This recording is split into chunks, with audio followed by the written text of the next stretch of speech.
మనం ప్రభుతో సహవాసము చేయుటకే సృష్టింపబడి ఉన్నాము అనే విషయాన్ని మనం గమనించాలి. మనం ఎవరితో సహవాసం చేయడానికంట? ప్రభుతో సహవాసము చేయడానికి సృష్టింపబడి ఉన్నాం. అన్ని నిమిత్తం మనల్ని ఆయన పోలికగా చేసుకున్నాడు అనే విషయాన్ని మనం గమనించవలసిన వారి బట్టిగా మనం చూస్తూ ఉన్నాం. అందుకనే ఆయన మనల్ని జీవాత్మగా చేశాడు. అందుకని ప్రియా సహోదరి సహోదరా, దేవుడు ఏ మృగాలతో పక్షులతో ఆయన సహవాసం చేయట్లేదు. ఎవరితో సహవాసం చేస్తున్నాడు?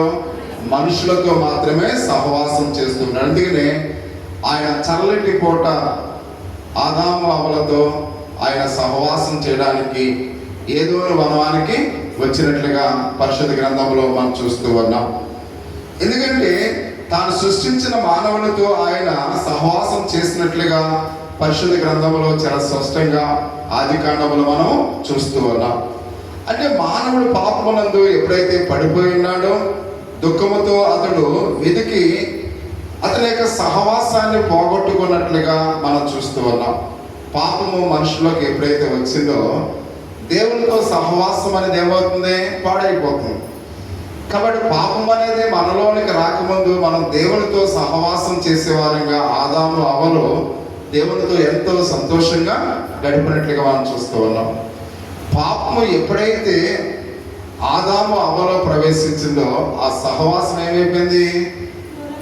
దూరం అయిపోయినట్లుగా పరిశుద్ధ గ్రంథంలో అయితే మనం చూస్తూ ఉన్నాం.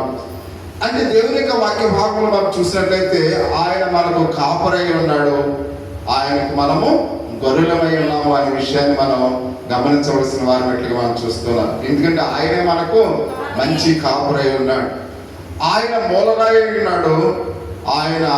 మనం ఆయనకి ఎలా ఉన్నామంట? ఆ కట్టడాలమై ఉన్నాము అనే విషయాన్ని పోయిన ఆదివారం మనం చూస్తాం. ఆయన మూలరాయి ఉన్నాడు, మనము కట్టడాలై ఉన్నాము అనే విషయాన్ని మనం చూస్తూ ఉన్నాం. ఆయన పునాది అయి ఉన్నాడు, మనం కట్టడమై ఉన్నాం. ఆయన శిరస్సు అయి ఉన్నాడు, మనము ఆయన శరీరమై ఉన్నాము అని గత ఆదివారం మనం చూసాం. ఎందుకంటే ఆయన మన పెండ్లి కుమారుడై ఉన్నాడు, మనము ఆ వధువు సంఘము లేక పెండ్లి కుమార్తె అయి ఉన్నాము అనే విషయాన్ని మనం చూస్తూ ఉన్నాం. అదే యోహాను సువార్త 15వ అధ్యాయము 5వ వచనం అంటాడు, ద్రాక్షావల్లిని నేను, తీగలు మీరు, ఎవడు నా యందు నిలిచి ఉండదో నేను ఎవరి యందు నిలిచి ఉండనో వాడు బహుగా ఫలించెను. అంటే దేవునితో గల సంబంధము సహవాసం ఏదో ఒక చిన్న పొరపాటు జరిగి ఆ ఐక్యతను ఏం చేసింది? పాడు చేసినట్టుగా మనం చూస్తూ ఉన్నాం. కాబట్టి ఎప్పుడుతో సహవాసములో మనకు ఏ విధంగా పాప ఆలోచనలు ఉండకూడదు అనే విషయాన్ని చాలా స్పష్టంగా చెప్తుంది. ఎందుకంటే ఉన్నతమైన జీవితాన్ని త్రుటిల్లిపోయినట్లుగా చేసింది ఆదాము హవ్వల యొక్క జీవితంలో.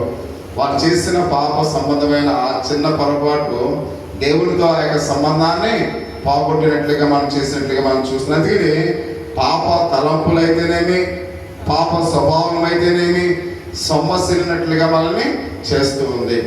అంత మాత్రమే కాకుండా మన ఐక్యతను ఏం చేస్తుంది?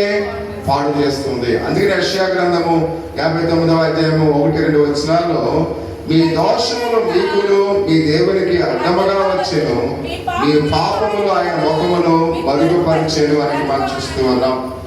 అంటే ఈ పాపము పోరాటములే దేవుని కృపను ఆనుకుని ఆయన కృపను మనము లోనైన వారమైతే పాపం మన మీద ఏలుబడి చేస్తుంది అనే విషయాన్ని మనం గమనించాలి. కాబట్టి ఎప్పుడు కూడా మానవుడి మీద పాపము ఏలుబడి చేయకూడదు. ఎప్పుడు కూడా అయితే చూడండి, ధనం కంట్రోల్లో మనం ఉండకూడదు, మన కంట్రోల్లో ధనం ఉండాలి. అలాగే పాపం కంట్రోల్లో మనం ఉండకూడదు అనే విషయాన్ని మనము అంటే పాపమునకు దాసులుగా ఎంత మాత్రం కూడా మనము ఉండకూడదు అనే విషయాన్ని పరిశుద్ధ గ్రంథంలో అయితే మనం చూస్తూ ఉన్నాం. అందుకని ఈ సహవాసాన్ని పాడు చేసినప్పుడు ఈ పాప స్వభావం ఎప్పుడైతే మనము ప్రణదోయబడి ఉన్నామో ప్రభు 3 యుద్ధ పరికరాలు మనకి ఇచ్చినట్లుగా మనం చూస్తూ ఉన్నాం. ఎందుకంటే అందరూ పాపం చేసి దేవుడు అనుగ్రహించి మహిమను పొందలేకపోతున్నారు. అంటే మానవులు అనేక విధాలుగా 10 ఆజ్ఞలు మనం చూస్తూ ఉన్నాం. ఆ 10 ఆజ్ఞల్లో ఏదో ఆజ్ఞలో ప్రతి ఒక్కరిని కూడా పడిపోతున్నాం. అయితే ఇక్కడ 10 ఆజ్ఞల్లో మానవుని యొక్క జీవితంలో ఏదో ఒక లోపాన్ని మనం చూస్తూ ఉన్నాం. అంటే ఈ లోకంలో ప్రతి ఒక్కరు కూడా అందరూ పాపము చేసి దేవుడు అనుగ్రహించి మహిమను పొందలేకపోతున్నారు. 10 ఆజ్ఞలు మన అందరూ కూడా తెలుసు. మొదటి ఆజ్ఞను మనం చూస్తూ ఉన్నాం, దేవునికి ప్రథమ స్థానం ఇవ్వాలని మనం చూస్తున్నాం. రెండవ ఆజ్ఞ మనం చూస్తూ ఉన్నాం. ఆ రెండవ ఆజ్ఞ ఏం చెప్తుంది ఏమా? అంటే అబద్ధ ప్రమాణాలు మనము చేయకూడదని మనం చూస్తున్నాం. మూడవ యొక్క మామూలుగా ఆజ్ఞలు మనం చూస్తున్న విశ్రాంతి దినాన్ని పరిశుద్ధంగా ఆచరించండి అని. అదే 4వ ఆజ్ఞ మనం చూసినట్లయితే మన తల్లిదండ్రులను గౌరవించమని. 5వ ఆజ్ఞ నరహత్య చేయకూడదని. 6వ ఆజ్ఞ వ్యభిచారం చేయకూడదని. 7వ ఆజ్ఞ దొంగలింపకూడదని. 8వ ఆజ్ఞ పరుగువాడిని ఆశింపకూడదని. ఆ 10వ ఆజ్ఞ పరుగువాని ఇంటి అతను దాసిలేని అతను దాసిలేని ఆశింప. అంటే ఈ 10 ఆజ్ఞల్లో ఏదో ఒక పాపంలో ప్రతి మనిషికి కూడా పడిపోయినట్లుగా ఉన్నాడు. అంటే ప్రతి ఒక్కరూ కూడా ఈ పాపము మనల్ని త్రుటిల్లిపోయినట్లుగా చేస్తుంది. ఈ పాపము దేవునికి మనకు వ్యతిరేకంగా ఉంది అనే విషయాన్ని ప్రతి ఒక్కరిని కూడా గమనించాలి.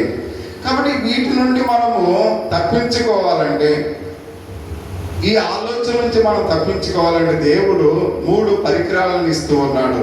ఆ యుద్ధ పరికరాలను మనం గమనించినట్లయితే ప్రియ సహోదరి సహోదరా, యేసు రక్తము చేత మన పాపమును జయించవచ్చు.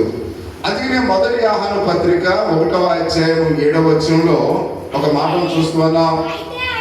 అయితే ఆయన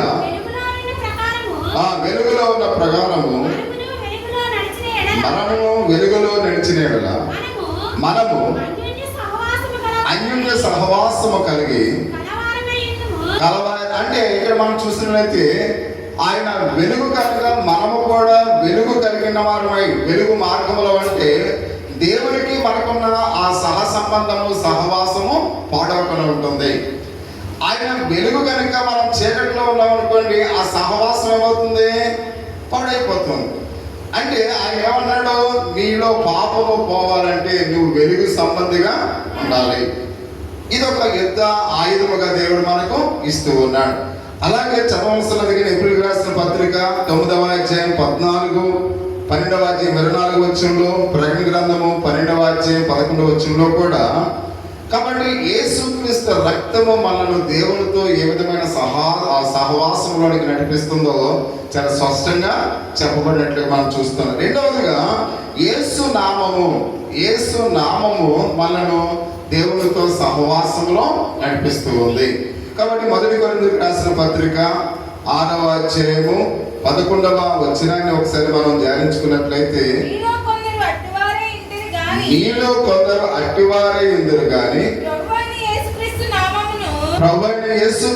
నామమును మన దేవుని ఆత్మయందును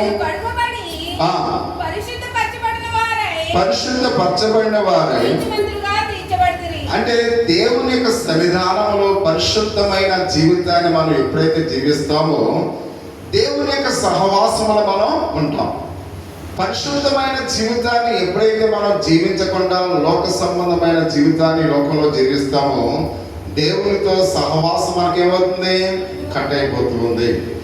అంటే దేవునితో మన సహవాసం కొనసాగాలంటే మనం పరిశుద్ధమైన జీవితాన్ని అనే ఆయుధాన్ని దేవుడు మనకు ఇస్తూ ఉన్నాడు. మూడవదిగా మనం పరిశుద్ధాత్మ ఎబ్రిల్ రాసిన పత్రిక 12వ అధ్యాయము 29వ వచనంలో కూడా ఒక మాట మనం చూస్తూ ఉన్నాం. నిశ్చలమైన దైవ కృప కలిగి ఉందేమో, ఆ కృప కలిగి వినయ భయభక్తులతో దేవునికి ప్రీతికరమైన సేవ చేయటము. అక్కడ మనం చూస్తున్నా అంటే ప్రీతికరమైన జీవితాన్ని మనము జీవించాలి. అంటే ఆమోయోగమైన జీవితాన్ని, అంటే మనము అందరికి ఉపయోగకరమైన జీవితాన్ని మనము జీవించాలి. అంటే అప్పుడే మనము దేవునితో సహవాసాన్ని మనము కలిగి ఉంటాము అనే విషయాన్ని గమనించవలసిన వారు మెట్లుగా మనం చూస్తూ ఉన్నాం.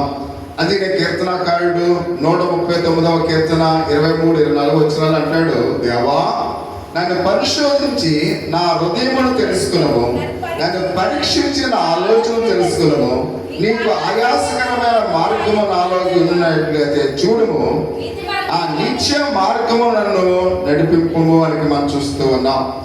అంటే అక్కడ దావీదు మహారాజు చెప్తూ ఉన్నాడు, నన్ను పరిశోధించు, నా దేవా నన్ను నా యొక్క హృదయాన్ని తెలుసుకో, కాబట్టి నన్ను పరీక్షించిన ఆలోచన తెలుసుకో. ఒకవేళ నీకు ఆయాసకరమైన మార్గము నాలో ఉన్నట్లయితే చూడుము, నిత్య మార్గములో నన్ను నడిపి. అంటే దేవుడు నన్ను చూడమని ఆయన బ్రతిమాలుకుంటూ ఉన్నాడు. ఎందుకంటే మనం నీ వైపు చూస్తే నీలో ఉన్న లోపాలు నాకు తెలియదు, నీ మనస్సు నీ హృదయం నాకు తెలియదు. ఎందుకంటే దేవుడు మనం చూస్తే మన హృదయాంతరంగాలను కూడా ఆయన ఎరిగిన వాడే ఉన్నాడు. అంటే దేవుడిని చూడమని మనం ఎవరైనా చెప్పగలమా? చెప్పలేము. ఎప్పుడు చెప్పగలం? మనలో పరిశుద్ధమైన జీవితాన్ని, నిష్కలంకమైన జీవితాన్ని ఉన్నప్పుడే మనము దేవుడిని మనం చూడమని మనం ఆజ్ఞాపిస్తాం, అడుగుతాం. కాబట్టి దేవుడిని అడుగుతున్నాడంటే ఇక్కడ దావీదు యొక్క హృదయం ఎలా ఉంది? పవిత్రమైనదై ఉంది, పరిశుద్ధమైన హృదయమే ఉంది. ఒకవేళ నేను ఈ లోక సంబంధమైన తలంపులు, ఉద్దేశాలు, ఆలోచన అంటే నన్ను సరిచేయని మాట్లాడుతూ ఉన్నాడు. మన జీవితంలో మనం కూడా ఒకవేళ నేను ఎలా ఉన్నాను ప్రభువా నువ్వు నన్ను చూడు, ఒకవేళ నీకు ఆయాసకరమైన జీవితం ఒకవేళ నన్ను జీవిస్తే నన్ను సరిచేయమని దేవుని ప్రతిమానుకోవాలి. ప్రతి ఒక్కరం కూడా, ప్రతి ఒక్క జీవితంలో కూడా ఈ ప్రశ్న మన జీవితాలు వేసుకోవాలి. ఈ రాత్రి ప్రభువా నీకు ఆయాసకరమైనది ఏదైనా నా జీవితంలో ఉందా? అయితే నీకు దూరంగా, నీ సహవాసానికి దూరం చేసేది నాలో ఏదైనా ఉందా? నాలో నుంచి తీసివే ప్రభువా నీ దేవుని మనం బ్రతిమాలుకోవలసిన వారు అన్నట్లుగా పరిశుద్ధ గ్రంథంలో అయితే మనం చూస్తూ ఉన్నాం. ఎందుకంటే దేవుని యొక్క సహవాసం చేయు మీ హృదయం ఎల్లప్పుడూ కూడా పరిశుద్ధమైనదిగా కాపాడుకోవాలి. మన దేవునితో సహవాసం చేయాలంటే మన హృదయం ఎల్లప్పుడూ కూడా ఎలా ఉండాలి? పరిశుద్ధమైనదిగా ఉండాలి. అదేంటంటే ఆయన నిష్కలంకమైన దేవునిగా ఆయన మనకున్నాడు. ప్రియా సహోదరి సహోదర, ఆయనలో పరిశుద్ధుడైనట్లుగా మనం చూస్తూ ఉన్నాం. ఆయనలో ఎటువంటి పాపము లేనివాడిగా ఉన్నాడు. కాబట్టి అందుకనే మనము కూడా ఎలా ఉండాలి? పరిశుద్ధమైనదిగా ఉండాలి. ప్రతి భర్త తన భార్య పరిశుద్ధురాలుగా ఉండాలని కోరుకుంటాడు. ప్రతి భార్య తన భర్త పరిశుద్ధుడిగా ఉండాలని కోరుకుంటారు. కాబట్టి అంటే ఇరువురు కూడా ఒక మంచి జీవితాన్ని జీవించాలని ఇరువురు కూడా ఆలోచన కలిగి ఉంటారు.